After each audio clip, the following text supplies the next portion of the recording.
Chapter complete कर लिया था और मैंने आपको थर्ड चैप्टर के मीनिंग लर्न करने के लिए बोला था। तो देखो आप थर्ड चैप्टर देखो, इसमें स्वराष्ट्र गौरवम, हमारा थर्ड चैप्टर स्वराष्ट्र गौरवम है, मतलब अपने राष्ट्र का गौरव।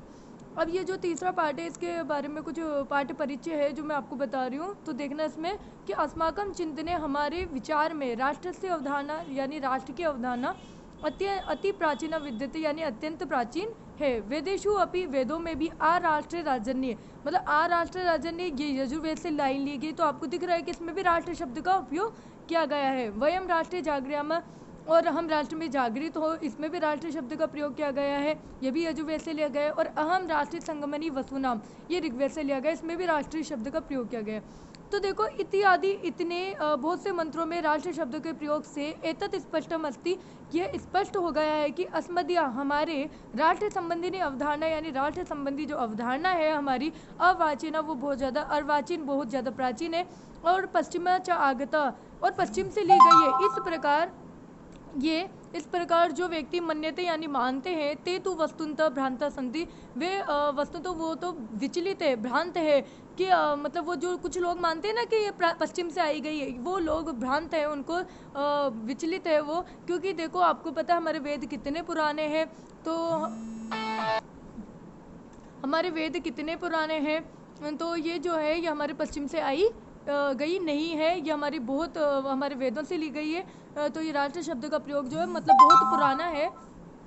अब आगे देखना, अस्माकम इदम, हमारी यह भारतवर्षम एकम, यानी हमारा यह जो भारतवर्ष है एकमात्र चिर पुरातनम सनातनम च राष्ट्रम वर्तते, यानी चिर पुरातनम यानी लंबा, एक तो बहुत पुराना, सनातनम और हमेशा नया रहने वाला राष्ट्र है।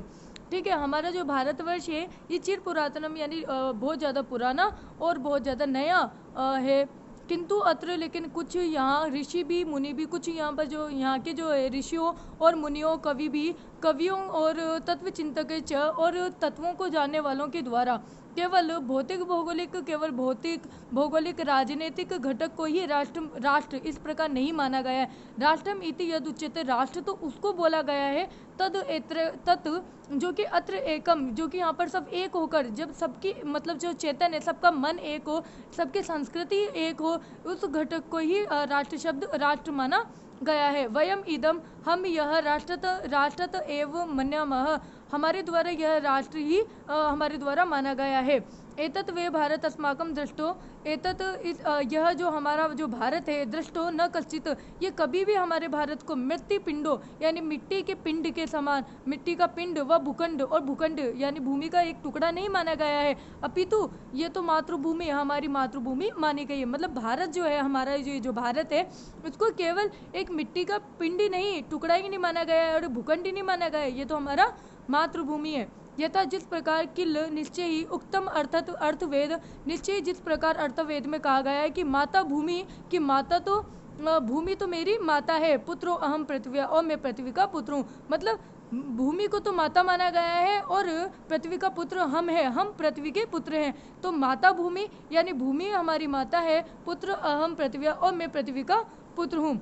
ऋग्वेद अपि कथितम अस्ति, और ऋग्वेद में भी कहा गया है कि पृथ्वी माता, कि माता तो पृथ्वी है, पृथ्वी तो हमारी माता है। द्यो में पिता, मैं यानी और मेरा, द्यो यानी आकाश, पिता यानी पिता है, मतलब आकाश तो मेरे पिता है और पृथ्वी मेरी माता है। मातृभूमि, पितृभूमि, पुण्य भूमि, धर्म भूमि, कर्म भूमि, देव भूमि, इस प्रकार से बहुत सारे नाम है, विविध रूपों से हमारी मातृभूमि को, हमारी भारत की भूमि को जाना गया है। भुवन मनमोहिनी, यानी इस पृथ्वी जो कि हमारे मन को बहुत अच्छी लगती है, यही हमारे भारत माता है। राष्ट्र संबंधी न, राष्ट्र से संबंधी, राष्ट्रीयता संबंधी और राष्ट्र गौरव संबंधी, और राष्ट्र गौरव से संबंधी और राष्ट्र भक्ति से संबंधित केचन श्लोक यानी कुछ श्लोक अस्मिन पाठे, इस पाठ में संकलित है।